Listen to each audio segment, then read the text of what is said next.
John chapter 10 verse 27, pwede tayong tumayo lahat at basahin natin ang isang talata.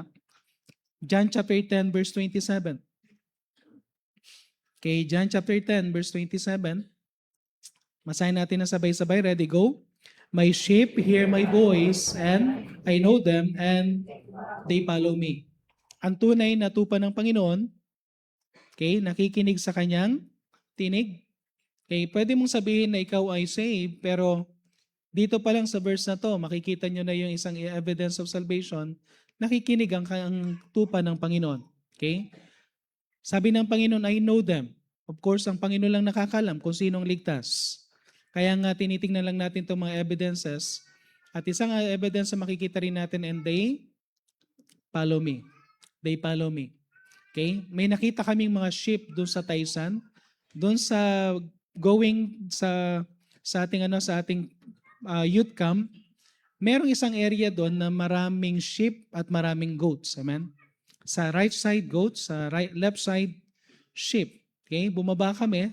Kami nila Brother Patrick, Brother Albert. Trinay namin tawagin yung mga sheep. Walang lumingon. Amen? Pag umalis yung shepherd dito sa left side, makikita nyo kung sino yung sasamang sheep. Yung nasa right side na pupunta, makikita nyo rin. Maghihiwalay talaga. Kahit na pagsamahin nyo sila, alam nila kung sino yung kanilang shepherd. Amen? Okay? Kaya tinano tayo na dinescribe tayo sa sheep. Kasi characteristics yan ng sheep. So tayo muna yung manalangin. Let's pray. Heavenly Father, muli po Panginoon, kami pong muli ay dumudulog sa inyong trono. Nagpupuri at nagpapasalamat kami sa kaligtasan na pinagkaloob niyo po sa amin.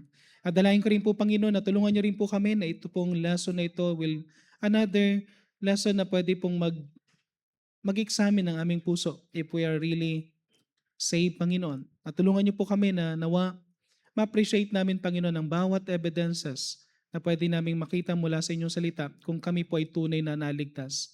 Dinadalain ko po, Panginoon, na ito po ay tunay na mag-speak sa lahat na makakapakinig, even sa pinakamabatang naririto, Panginoon. Dalain ko po na ito rin po ay maging gabay, Panginoon, at maging tulong, Panginoon, para maunawaan nilang kaligtasan at ma-appreciate nila at ma-assure nila, Panginoon, na sila po ay tunay na ligtas through the evidences of salvation na makikita namin mula sa inyong salita. Samahan niyo po ako through your Holy Spirit, kayo pong muli manguna sa aming kalagitnaan ng Jesus. I pray. Amen. Okay, pwede na po tayo maupo. So evidences of salvation. So many people claim to be saved, but the Bible teaches the true salvation produces unmistakable evidences. No, lagyan na lang natin ng S. May mga evidences, okay? Pwede mong i-claim kasi na, Lord, sabi mo, ako, save ako. Okay? At kapag tinatanong din natin, every time na may binabaptize tayo, we do not baptize somebody na hindi natin i-check yung salvation because the requirements ng baptism is dapat save. Kaya ang tawag natin sa baptism is believer's baptism. Okay? So yan ang tawag natin sa even sa mga naunang mga believer's baptism yan. Why? Kasi isang natin dito is dapat ang ibabaptize lang is yung save. Now, kapag hindi ka save tapos nabaptize ka, nabasa ka lang. Kaya ang ginagawa doon sa mga tunay na na-save, kapag nasabi mong ngayon talaga ako na-save, then once na na-save ka, saka ka palang ibabaptize. Yung previous na baptism mo, walang saysay yon dahil ang baptism is dapat after salvation. Okay? So, sabi rin nila, yung faith that saves is faith that shows. Amen? Okay? Faith that saves is faith that shows. Ibig sabihin, kung talagang ikaw ay ligtas, merong evidence, may makikita. Merong nga isa nagsabi, faith alone saves, but faith that saves is not alone. Okay, ulitin ko, no? Faith alone save. Ang nakakapagligtas lang is sa pamamagitan ng pananampalataya, but that faith that save is not alone. Okay? Ibig sabihin, pag tunay kang tumanggap, may makikita kang may makikita kang mga evidences na kaya nga sabi ni James, di ko nilagay dito yung sinabi ni James na tingnan nyo nga yun sa may book of James, James chapter, anong verse Brad? Pakiano nga yun sa may chapter 2 verse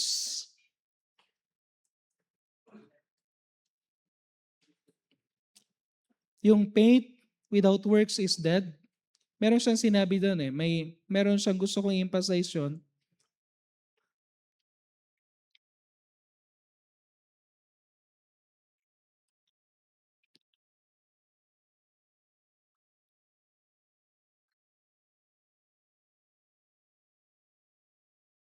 Okay, verse 17 and 18.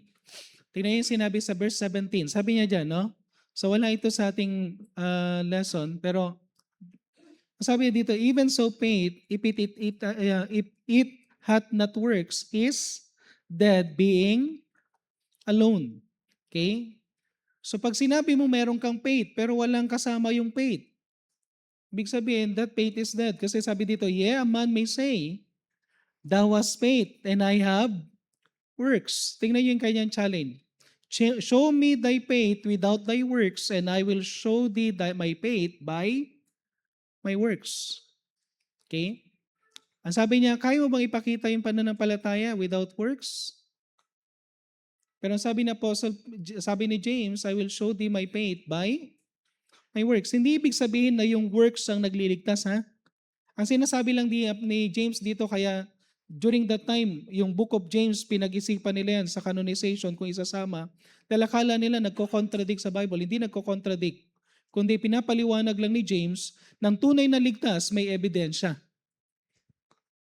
Okay? Kung talagang na-save, merong lalabas na ebidensya at makikita yung works that follows kung talagang save ang isang tao.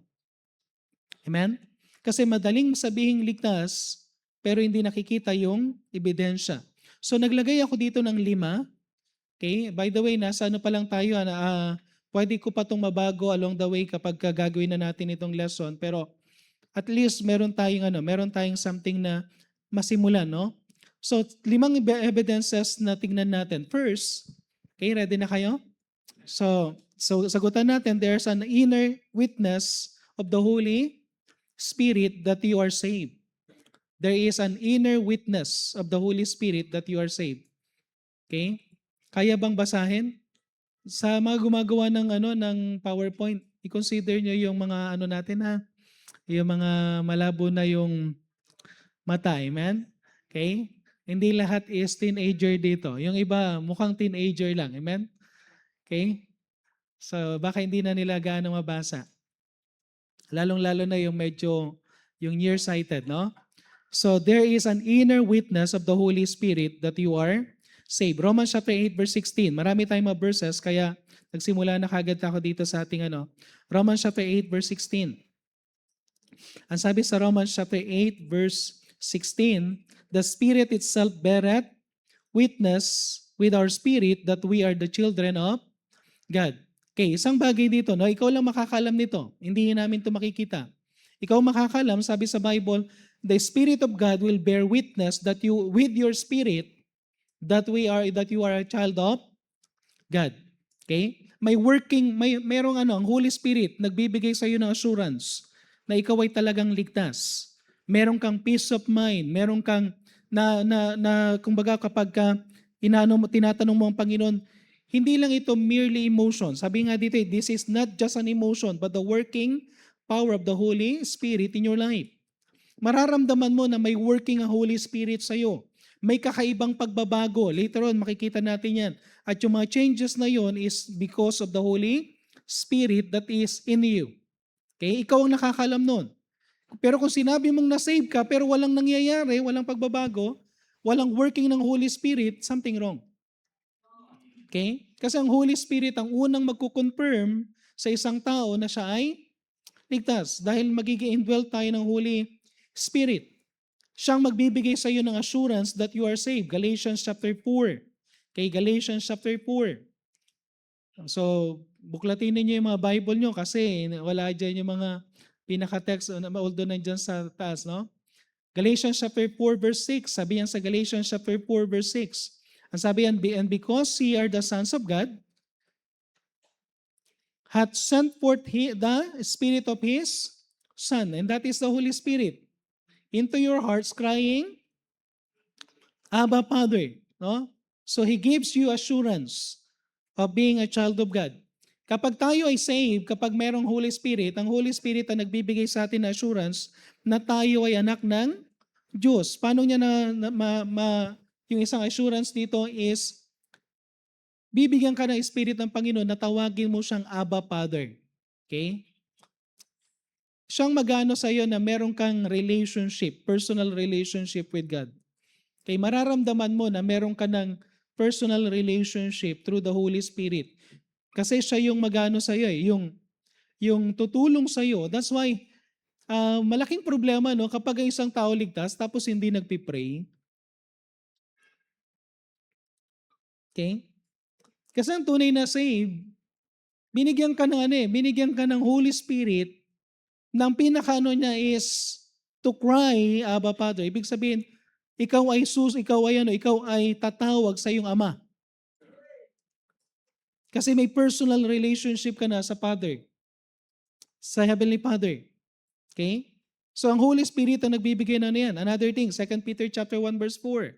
2 Peter chapter 1 verse 4. Ang sabi yan, whereby are given unto us exceeding great and precious promises, that by this ye might be partakers of the divine nature. Another thing na gagawin ng Holy Spirit, hindi kanya lang tinutulungan na mag-pray sa Heavenly Father, dahil meron kang personal relationship, kundi you are already partakers of the divine nature of God.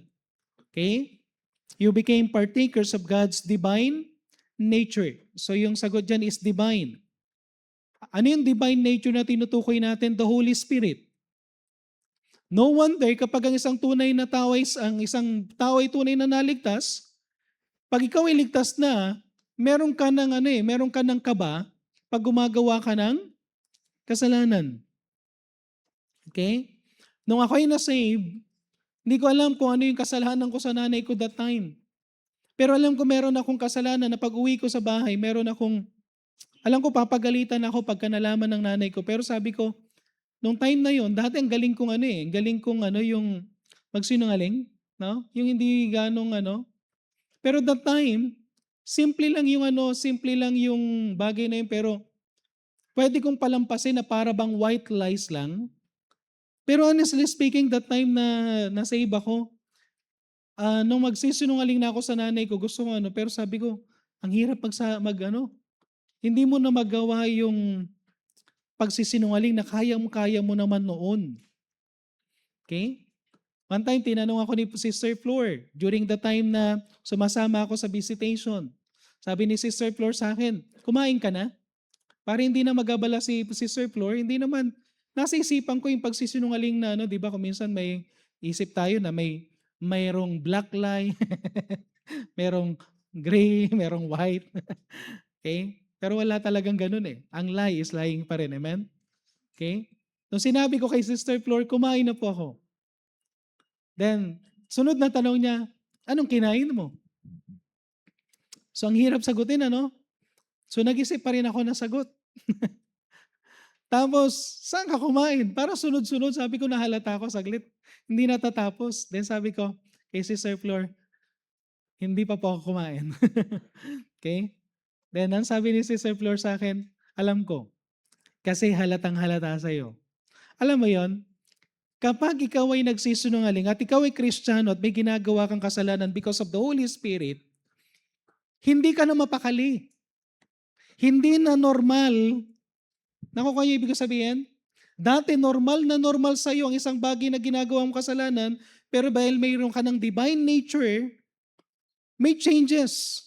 Kaya nga hindi ka kailangan sabihan palagi, hindi ka kailangan i-correct palagi. Tandaan nyo to, kahit walang nakakakita sa iyo, meron kang Holy Spirit within your heart. Kung talagang save ka. Meron kang divine nature na magsasabi, mali yan. That's why, kapag meron tayong Holy Spirit, tingnan nyo sa John chapter 16 verse 8. John chapter 16 verse 8. And when He is come, He will reprove the world of sin, of righteousness, and of judgment. One thing na gagawin ng Holy Spirit, siya yung nagre-reprove, siya yung nagko-convict ng kasalanan, ng righteousness, and judgment. So makikita natin the Holy Spirit convicts us of our sin. The Holy Spirit convicts us of our sin. Kahit walang nakakakita sa iyo. Kung ikaw ay tunay na saved, sasabihin ng Holy Spirit, mali yan. Okay? Amen? Nag-check na ba tayo? Kasi kung walang Holy Spirit na nagsasabing mali yan, wala nga yung Holy Spirit. Sabi, Pastor, bakit ganun? Ako nanonood ako na pero wala lang. Delikado yun. Nanonood ka ng mga malalaswang bagay, tapos nag-i-enjoy ka pa, tapos walang nagsasabi ng Holy Spirit sa'yo, kaya meron kang kinuwang hindi sa'yo, wala lang. Okay? Ang saya mo pang gumastos ng bagay na kinuha mo na hindi sa'yo. Pagka hindi ka nako-convict ng bagay na yon, kung walang Holy Spirit na nagko-convict sa'yo, ibig sabihin, walang Holy Spirit kasi one of the thing ng Holy Spirit, ito yung pagkakaiba, no? Pastor, dati na hindi ako saved, nakukonsensya ako kapag gumagawa ko ng kasalanan. Ibang conscience, ibang Holy Spirit. Ang conscience binigay sa lahat ng tao. Okay? Lahat tayo, meron tayong built-in na conscience. Para magawa natin kung ano yung tama at mali kahit hindi pa tayo saved, meron kang conscience. Ang problem sa conscience, merong text sa Bible na yung conscience pwedeng maging seared with hot iron. Ang ibig sabihin ng seared with hot iron, ang tendency ng conscience pwedeng tumigas, pwedeng maging manhid. Sa simula, nakukonsensya ka, sa susunod, sanay na sanay ka na. Nakukuha niyo? Ibig sabihin, pag ang konsensyang pinagbatayan mo, sa simula, ayaw mong gawin yung mali, pero pag nasanay ka na, wala na. Yung conscience, sanay na. Pero ang Holy Spirit, kahit anong gawin mo, hindi masasanay sa kasalanan. Nakukuha niyo ibig sabihin? Ang work ng Holy Spirit is to convict about sin. Ibig sabihin, kahit gawin mo ng gawin ng kasalanan ng Holy Spirit, palagi kanya pagsasabihan. Kahit anong gawin mo sa Holy Spirit, at sanayin mo yung sarili mo na kung talaga may Holy Spirit ka, sasabihin ng Holy Spirit, mali yan. Nakukuha natin? Hindi mo pwedeng diktahan ang Holy Spirit. Ang conscience pwedeng bumigay, ang conscience pwedeng maging manhid, pero kaya nga dalawang kasalanan na pwede natin magawa sa Holy Spirit. Ano yon? Quenching and grieving. Quench not the Holy Spirit. Grieve not the Holy Spirit. Kasi ang Holy Spirit, hindi siya talaga aayon sa kasalanan. Okay? Palagi siyang against sa kasalanan. Okay? Galatians chapter 5 verse 16. Another thing na makikita natin, Galatians chapter 5 verse 16. Isang bagay na makikita natin if we are saved. Galatians chapter 5 verse 16. This I say then, walk in the Spirit, and ye shall not fulfill the lusts of the flesh. If we have the Holy Spirit, we have the power to say no to sin. Meron na tayong there is now power to resist sin. Pwede mo nang i-resist ang kasalanan. Okay? There is now power to resist sin. Pwede ka na magsabi ng no. Pwede ka nang pwede mo nang i-reject yung kasalanan. Dati, wala tayong power. Makikita nyo yan sa book of, I think sa Romans, yung sinabi doon na wala tayong strength. Wala tayong strength against sin. Para bang, pag nandiyan yung kasalanan, wala na. Gagawin lang natin ang gagawin yan. We'll just enjoy it. Papalipasin. Ang hirap magsabi ng no sa kasalanan if there is no Holy Spirit. Pero kapag meron kang Holy Spirit, pwede mo nang sabihin sa kasalanan ng no. Pwede mong i-resist because we have the power to resist sin in your life because of the Holy Spirit. Amen? Amen? Imposibleng mabuhay na may kabanalan kung walang Holy Spirit. Ang Holy Spirit ang magbibigay sa iyo ng strength para mabuhay na may kabanalan. So first is the inner witness of the Holy Spirit. Second is God's chastisement. Okay? God's chastisement becomes evident when we willfully sin. God's chastisement becomes evident when we willfully sin. Ang tunay na ligtas, meron akong yung mga naririnig ako minsan, sinasabi nila, ligtas ako. Hindi ko alam kung ligtas kayo. Pero kung walang chastisement, kahit nasabi mong ligtas ka, pero hindi ka pinapalo, something wrong. Ang tunay na ligtas, pinapalo ng Diyos. Okay? Sa panahon natin ngayon, bawal lang mamalo sa school. Dati mayroong palo sa school eh. Alala niyo pa yung yellow slip? Okay, yellow slip. Pag nakatanggap ng yellow slip, hindi namin pinapakita, pero alam nila lahat yun kung sino may yellow slip. Okay? At ang tanong na lang kung anong tawag doon? Ilang stroke o ilang palo eh, no? Okay? Kapag first, isa. Kapag dalawa. So, tinatanggal natin ito. And sometimes, sa psychology ngayon, sinasabihan ng mga magulang, hindi dapat paluin ang bata. Pero basahin niyo ang Proverbs. Hindi pwedeng tanggalin yung rod of correction. Why? Because ang Diyos mismo namamalo. Amen? May pamamalo ang Diyos. Okay? Now, one of the evidence of salvation is God's chastisement. Every time we willfully commit sin. Hebrews chapter 12. Tingnan niyo yung Hebrews chapter 12. Doon sa point number 2 natin, nasa Hebrews lang tayo. Hebrews chapter 12. Hebrews chapter 12 verse 6 to 8. Hebrews chapter 12 verse 6 to 8. For whom the Lord loveth, He chasteneth and scourgeth every son whom He receiveth. Okay, so merong pagpalo, merong parusa dyan sa scourging. Every son He receiveth. So isang makikita natin, every child of God experience the chastisement or scourging when we willfully sin. Okay? Every child of God experiences the chastisement or scourging when we willfully sin. Ang tunay na ligtas, alam mo ikaw mismo, alam mo pinapalo ka ng Diyos. Amen? Personally, masasabi mo yan. Ikaw ang nakakaalam na may palo. Dalawa yan sasabihin natin, pagsubok. Alam mo kung pagsubok yan or pagpalo. Okay? Pag pagpalo yan, mayroon tayong willful sin. So, every child. Sabi dyan, yung next point natin, where there is no chastisement, there is no sonship. When there is no chastisement, there is no sonship. Tingnan niyo yung sinabi sa verse 7 and 8. If ye endure chastening, okay, kung ikaw ay nakakatanggap ng pagpapalo, God dealeth with you as with sons. Kung nakakatanggap ka ng palo, ibig sabihin anak ka. For what son is he whom the father chasteneth not? Anong klase ng anak? Yung sinasabi, anak siya pero hindi siya pinapalo ng ama. Ang sabi sa verse 8, but if ye be without chastisement, whereof all are partakers, lahat nakakatanggap ng palo lahat ng anak nakakatanggap ng palo pag nagkakasala. Ikaw hindi ka nakakatanggap, then are ye bastards and not sons. Pag sinabing bastard, illegitimate, hindi ka talaga anak. Okay? Okay pa ba kayo?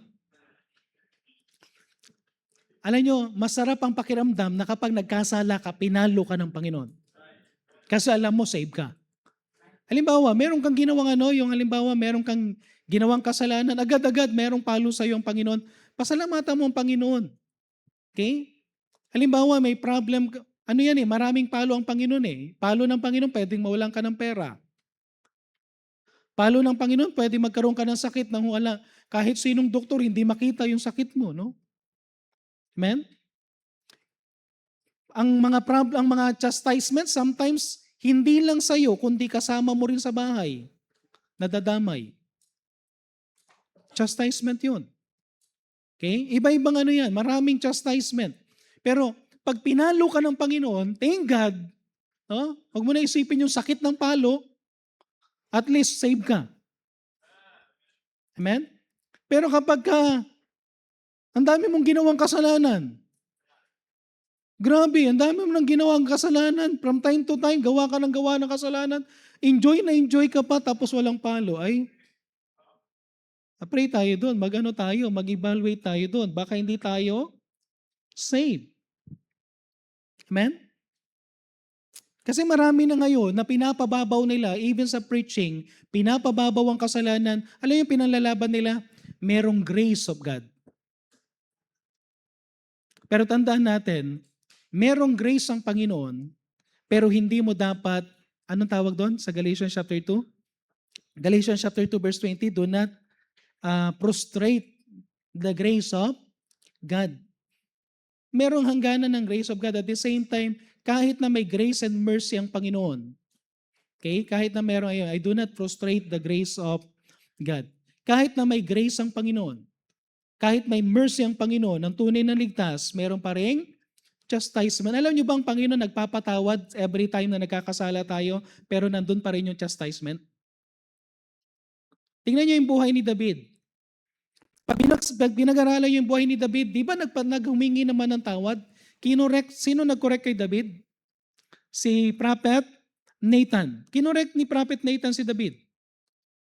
Naghumingi ng tawad si David. Pero lahat ng sinabi ni Nathan, nangyari yun. Kahit na meron ka ng paghingi ng tawad, nandun pa rin yung chastisement. So that we could learn, kasi mahalaga itong susunod, ang isang purpose ng chastisement is for us to lead to a holy living. Hebrews chapter 12 verse 10. Okay? Chastisement leads us to holy living.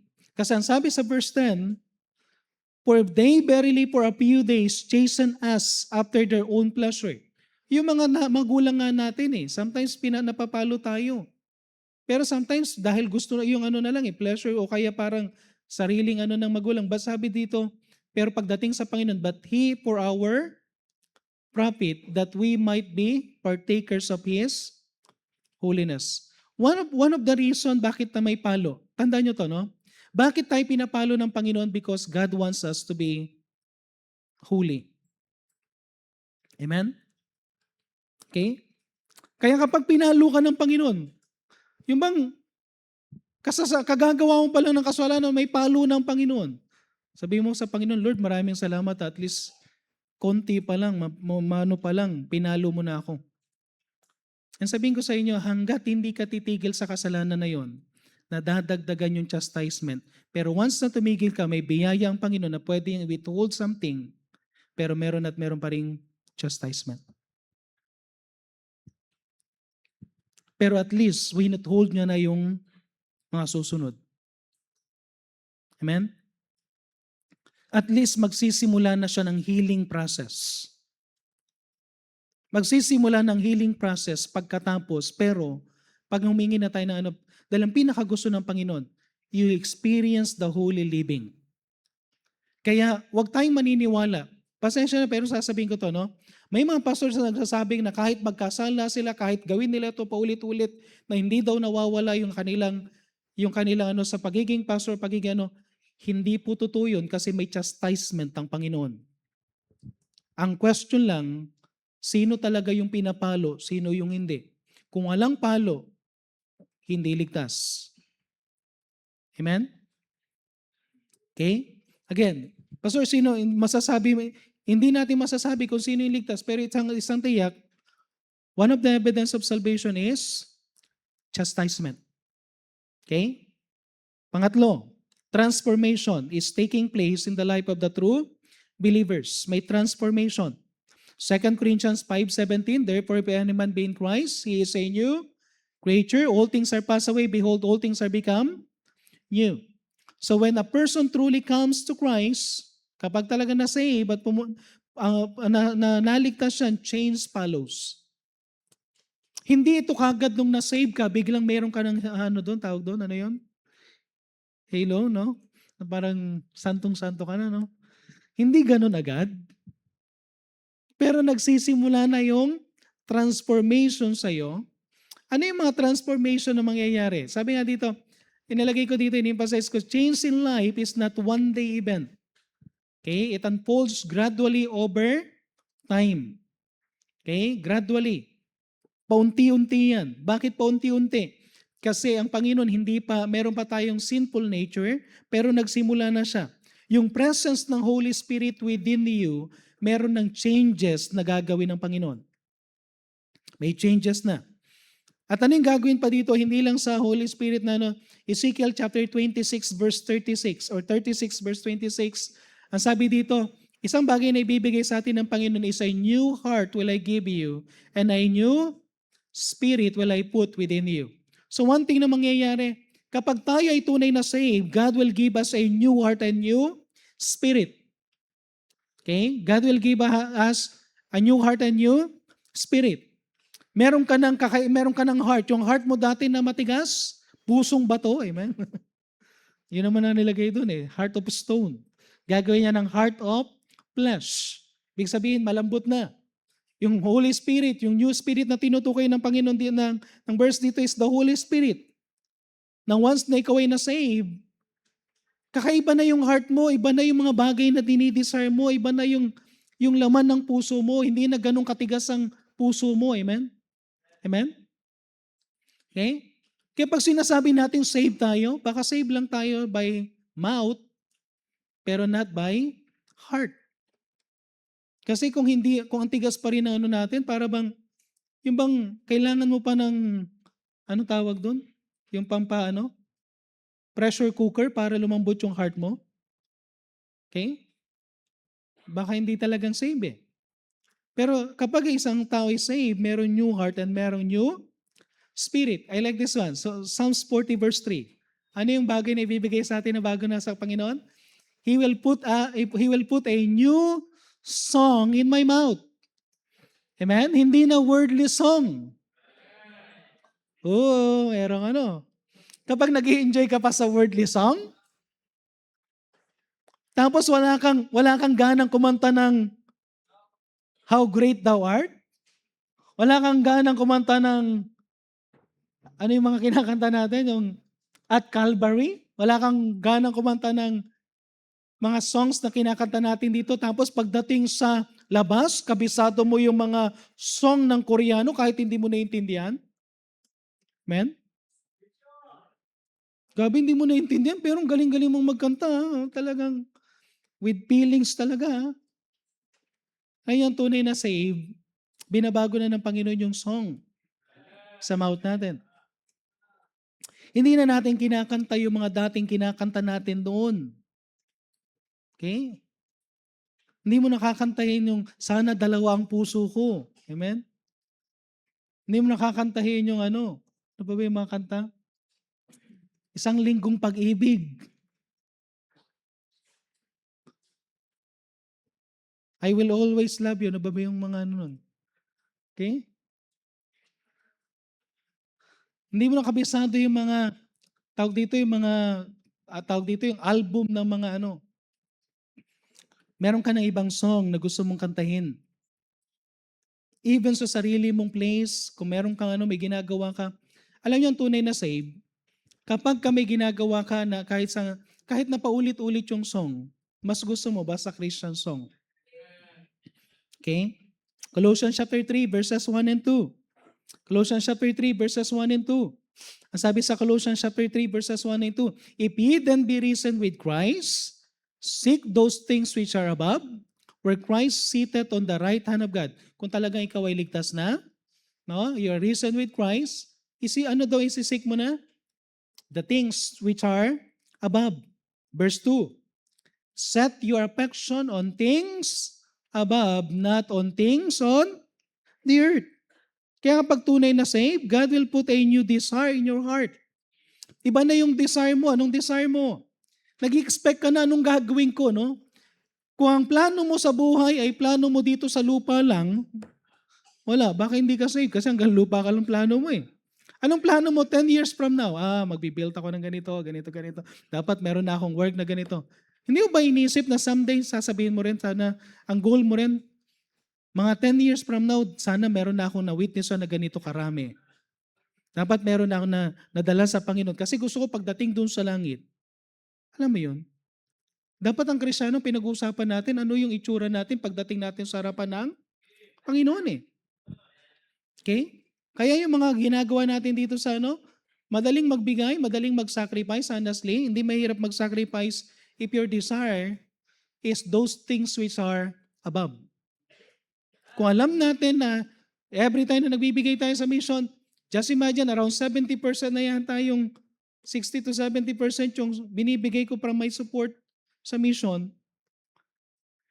Pero every time na ilalagay ko yung sa sobre, may times bubulungan yung Diablo na kailan mo i-enjoy yung allowance mo. No?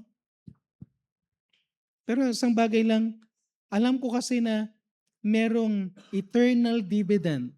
Alam ko na may nangyayari sa binibigay ko sa mission. Amen? At ako naniniwala naman, sabi ko nga sa inyo, yung desire mo naman, ibibigay ng Panginoon eh. Okay? Hindi ako sanay magsapatos ng kulay brown, pero kailangan ko isuot itong binigay eh. Amen? Amen? Sabi ko sa inyo na relo na 985, ito yung binigay na kapalit. Pero, one time, hindi ko sinusuot. Sabi nung nagbigay, hindi mo na sinusuot ah. Parang pinapanood pala ako dito, no? Pero alam niyo isang bagay na makikita natin, once na nagkaroon tayo ng desire na bago, iba na yung gusto mo eh. Tapos yung mga bagay na ibang bagay na gusto mo na ang Panginoon na lang, magdadagdag na lang yan. Hindi mo kailangang habulin. Amen? Amen? Singles, gusto nyo ng magandang someday, yung life nyo is someday, unahin nyo ang Panginoon. Kung talagang save ka, meron kang new desire. Listen, wala ka dito sa church because you just want, meron kang ibang motibo lang na pagtungo sa church. Iba na ang desire mo to worship. To worship God. Romans chapter 6 verse 4, God will put your desire to walk in the newness of life. Okay? To walk in the newness of life. Yan yung sinabi sa Romans 6 verse 4. That if we are risen with Christ, then we should walk in the newness of life. Okay? Next, number 4. Okay, malapit na. Okay, so ano yung mga evidences? The inner witness of the Holy Spirit, that God's chastisement when we willfully sin, transformation taking place. Number 4, if we are really saved, there will be a hunger for the Word of God. Okay, hunger for the Word of God. Sabi dyan, my sheep hear my... Okay, listen. Ang tunay na save, kapag nagpipreach, may nagpipreach, pag Word of God yan, nakikinig. Pero kapag lahat ng attend mo sa church, hindi ka nakikinig, my sheep hear my voice. Anong voice ang pinakikinggan mo? Nasa church ka, kaya mong maglaro, kaya mong mahirap yon. Nasa church ka, makikipagkwentuhan ka lang sa katabi, hindi voice ng Panginoon yan. You will treasure every verses. At ako naniniwala, isang bagay na isang ligtas, ang tunay na ligtas, i-desire mo magkaroon ka ng anong i-desire mo na magkaroon? Bible. Kasi kung wala kang Bible na personal, imagine mo, no? Saan natin binabasa lahat ng naririnig natin sa church Bible? Saan ka makakakita ng mga promises ng Panginoon Bible? Tapos, ang ganda ng cellphone mo pero wala kang Bible.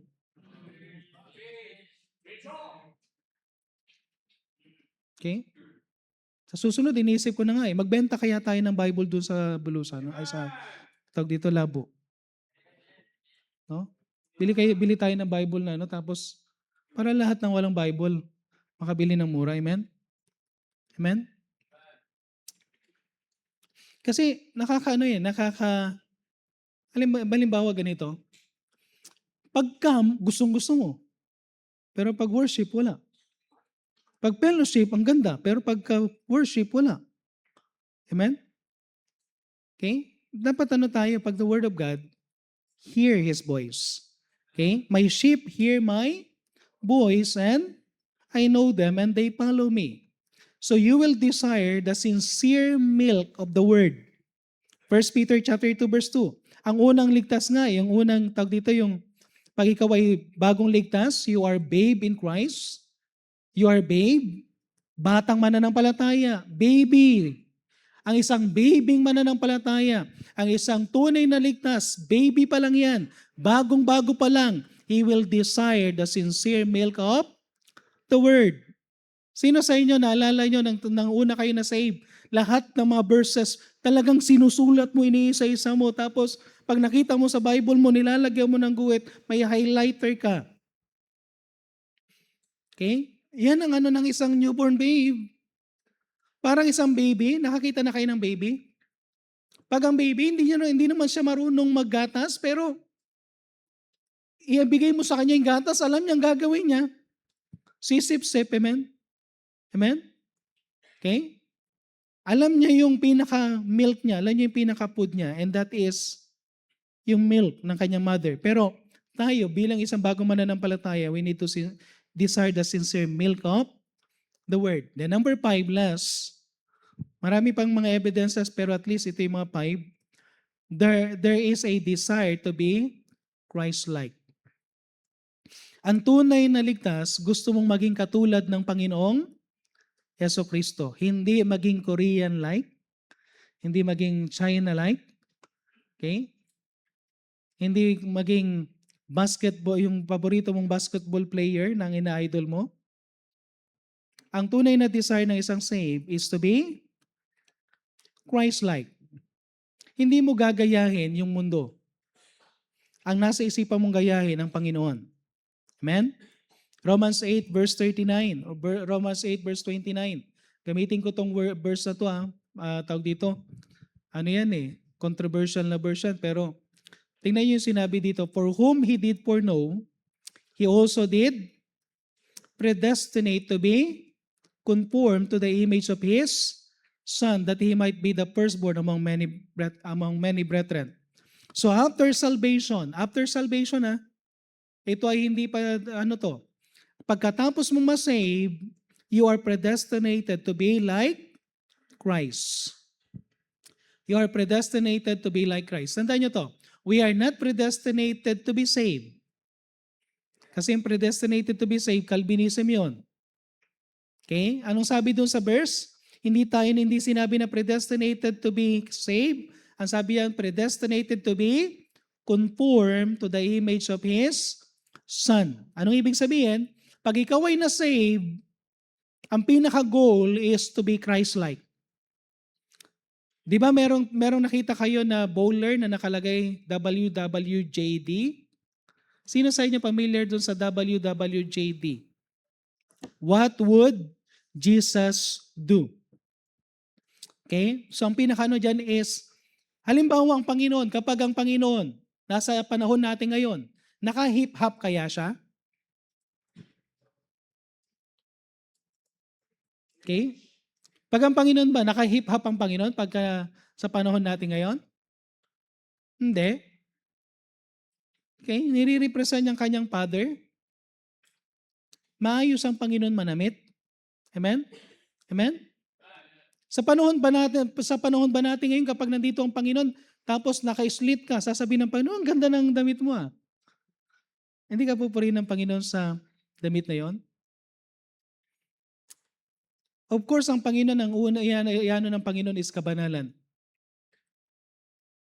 Kapag nandito ba ang Panginoon, magpapagaya siya doon sa mga buhok at gupit ng mga mundo na kapag uso yung, tawag dito, yung, ang tawag doon? Oo. Tapos meron ka ring pagguhit-guhit pa. Naming mong guhit, tapos mukha mo dito. Sa tingin nyo, gagawin ng Panginoon yun?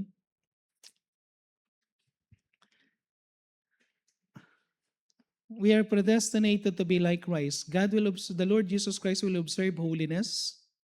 The Lord Jesus Christ will observe simplicity. The Lord Jesus Christ will observe formality. Okay?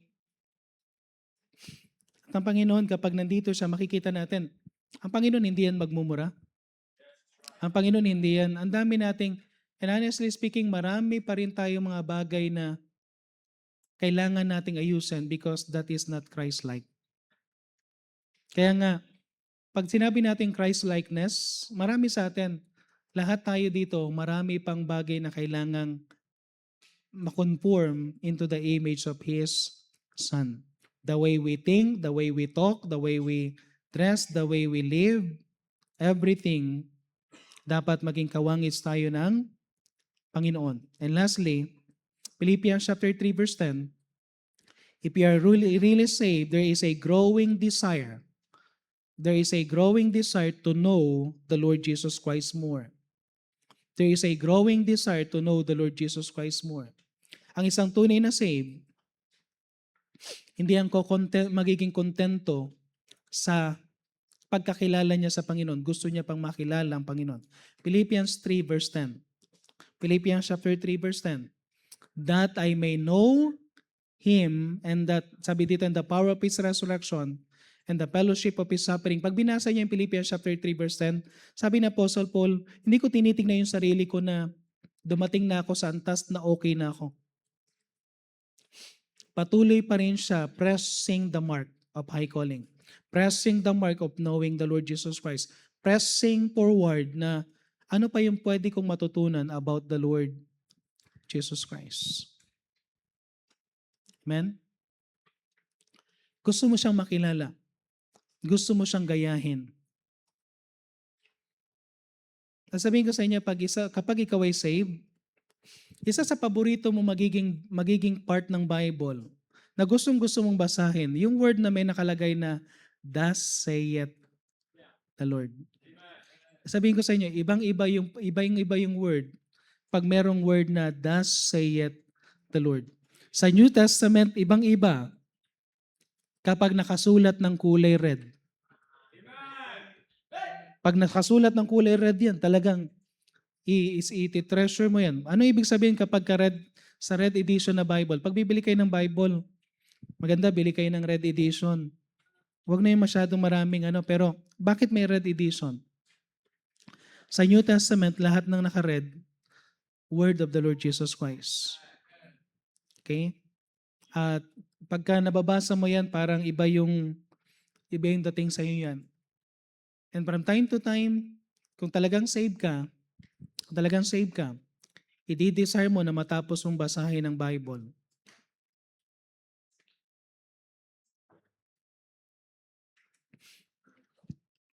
Kasi ang pagiging estudyante, Bible college student, ang pagiging estudyante ng salita ng Diyos, walang katapusan. Basa, learning. Walang katapusan yan. So evidences of salvation. Ano yung evidences of salvation? First is the inner witness of the Holy Spirit. Second, God's chastisement. Third, transformation is taking place. Fourth, hunger for the Word of God. Fifth is desire to be Christ-like. Okay, again. Church, hindi ko to Nileson natin ito kasi marami pa rin nagtatanong na, talaga bang ligtas ako? Ito yung mga evidences na dapat meron sa'yo. Hindi ko sinasabing perfect ka na, na para bang ang dami kagad ng transformation, yung bang every time na pero at least makikita mo may evident na dito sa mga na yan. At basahin mo uli yung mga verses, allow God na mag-speak. Walang masama na tiyakin na save tayo. Church, anytime pwede mag-rapture na. Okay? Anytime. Alam yung ginagawa na lang natin? Magplano tayo as if marami pang panahon. Okay? Magplano tayo na gustuin pa natin, kunwari may plano tayo na mabili natin to, magkaroon ng building, pero plano lang yan. Pero mamuhay ka as if anytime darating na ang Panginoon kasi hindi natin alam kung kailan talaga magra-rapture. Pwedeng mag-rapture na anytime. Pag hindi ka na save, huwag kayo matakot sa tribulation ha. Sino sa inyo gusto nyo pag-aralan natin ang tribulation one time? Okay? Pero hindi ko kayo dapat takutin sa tribulation. Ang tunay na save, hindi dadaan sa tribulation kasi kukunin ng Panginoon ng church through rapture. bago magkaroon ng tribulation. Kaya huwag kayong mag-alala doon sa mark of the Antichrist. Hindi na tayo abutan nun. Mag-alala ka pag ganito. One day nagising ka. Tapos may mga taong hindi na nagtitext sa'yo. Tapos kahit i-contact mo sila, nawala na sila. Nag-rapture. Tapos pagdating dito sa church, wala nang ilan na lang nagkita. Okay? At narinig mo na marami nang nawala or sa loved ones mo may nakita kang nawala tapos naiwan ka. It means nangyari na yung rapture. In a twinkling of an eye.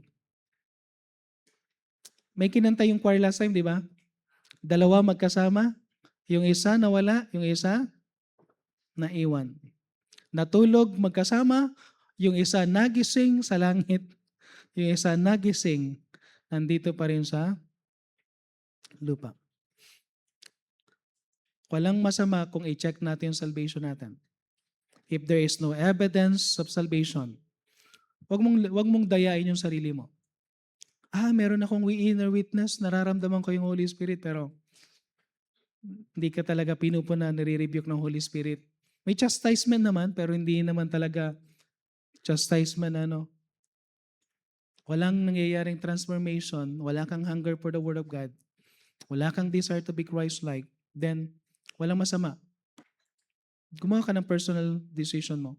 Pwede kang mag-pray mamaya, during invitation, pwede kang mag-pray sa bahay ninyo, pero wag mo na ipagpatagalin. Mag-pray ka na, tanggapin mo ang Panginoon. At once na tinanggap mo ang Panginoon, basahin mo yung assurance ng Panginoon mula sa kanyang salita, then sabihin mo sa akin kung talagang na-save ka, then you need to take yung baptism kung ikaw ay na-save na. Okay? Pero kung ikaw ay ligtas na at nakita mo yung mga evidences, thank God for His evidences na nakikita sa buhay mo. Amen? So pwede tayong tumayo lahat, magkaroon tayo ng short invitation, tayo po muna yung manalangin. Heavenly Father, maraming salamat po muli sa binigay niyo po, Panginoon, na message ngayong gabing ito. Maraming salamat po for the lessons from your word at naiisa-isa namin ito, Panginoon. At dalahin ko po, Panginoon, na tulungan niyo po nawa kami na makita namin, Panginoon, at ma-appreciate ang about salvation. At tulungan niyo po, Panginoon, ang bawat mananampalataya that we will desire, Panginoon, na makita yung magkaroon ng examination sa sarili namin. If we are not reprobate, if we are really saved, Lord God, I pray na mag-speak ka sa aming heart. Kung talagang saved kami, we have the Holy Spirit that will witness in our spirit that we are really saved.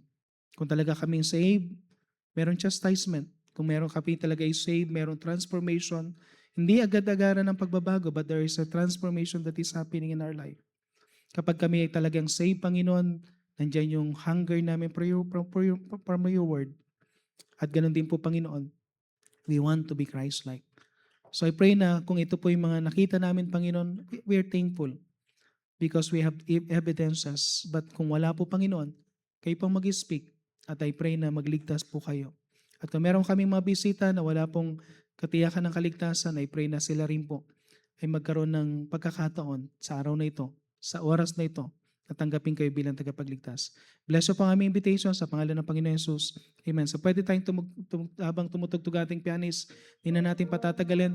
If God spoke to our hearts, meron tayong may pinangusap ang Panginoon, pwede tayong lumapit dito sa harapan. Okay? At doon sa mga iba, pwede niyong gamitin yung place ninyo, pwede kayong lumuhod dyan sa place ninyo. So, let's just let's be serious about salvation. Let's be serious kung talagang saved tayo. I-search natin sarili natin. Now, kung meron tayong mga bagay na nakikita nyo na nagbabother sa'yo, then try to talk to God. Lord, i-assure mo ako, ano ba talaga ako? Ligtas o hindi? Then ako naniniwala if you are truly seeking the confirmation ng Panginoon, ang Holy Spirit mag-speak sa'yo. Kung talagang ligtas. At kung hindi talaga ligtas, iko-convict ka ng Holy Spirit. Daanan lang natin to. At maganda na dinadaanan natin yung mga lessons na to confirm or to confirm kung talagang tayo ligtas. At kung meron tayong mga bisita na wala pang katiyakan ng kaligtasan, by the way, kung meron ditong bisita na wala pang katiyakan, gusto mong tanggapin si Jesus Christ, taas mong kanang kamay mo, bigyan ka namin ng counselor. I-share niya sa'yo kung paano mo tanggapin ang Panginoon. Amen. Meron na isang young people dito. Okay, nagtaas ka ng kamay. Okay, kailangan ko na isang counselor. Meron pa ba? Sister Rose, yung naka-orange. So meron pa ba dito na gusto mong tanggapin si Jesus Christ, taas mong kanang kamay mo?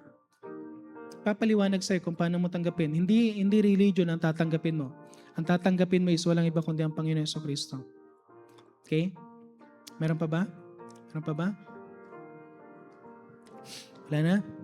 Okay, so tayo manalangin.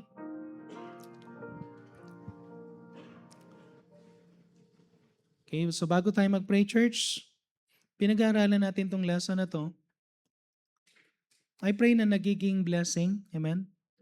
Pangalawa, gawin nating blessing ito sa iba.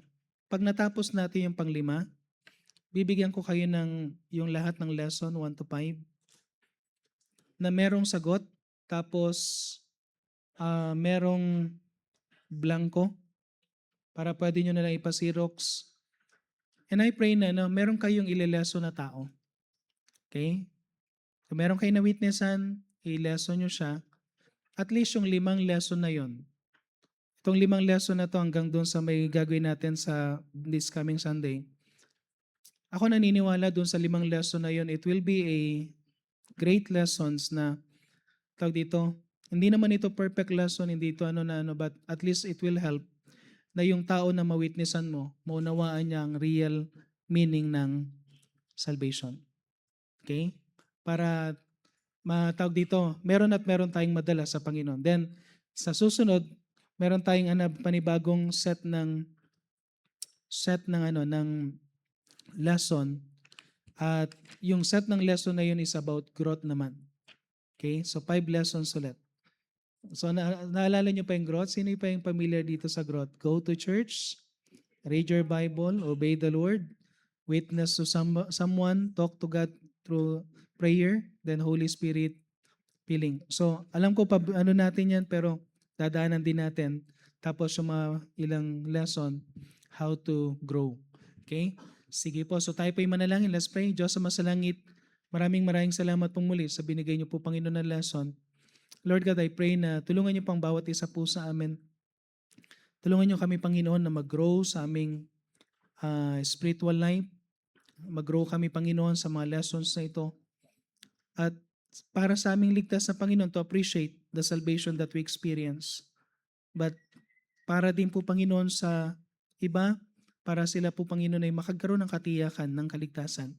Because we are really serious, Panginoon, na hindi ibig sabihin maging miyembro ng Laloma Baptist Church ay ligtas na. Hindi ibig sabihin na matagal na kami nakakapakinig at matagal na kaming nakaka-attend ay kami ay ligtas na. As long na wala pong evidences ng mga salvation na ito at hindi po namin experience ang working ng Holy Spirit, we know na hindi po kami ligtas. So tulungan niyo po na patuloy kayo pang mangusap, kayo pang magbigay ng peace of mind sa bawat isa kung meron kaming tunay na kaligtasan at convicting power kung hindi pa po naliligtas. At ganoon din po, Panginoon, tulungan niyo po kami na once na ito po ay natapos namin, Panginoon, tulungan niyo kami na may share na agad-agad yung 5 lesson sa ibang tao, Panginoon, na ito po ay maging pagpapala habang pinag-aaralan po namin ang mga iba pang lesson. Lord God, I pray na tulungan niyo po ang bawat mananampalataya. Gabayan niyo po kami, Panginoon, sa lahat na aming mga ginagawa. At kayo po, Panginoon, ng patuloy na may taas sa mga decision namin gagawin. At maraming salamat po sa natutunan namin sa kabuuan, Panginoon, ng mga messages ngayong araw na to. At purihin po ang inyong dakilang pangalan sa pagkakataon na kami po ay nakapag-worship. Ingatan niyo po kami, Panginoon, sa aming pag-uwi. Dalayan ko po na kayo pong muli, Panginoon, ng may taas. Ito na po ang aming samod dalangin sa pangalan ng Panginoon Jesus. Amen.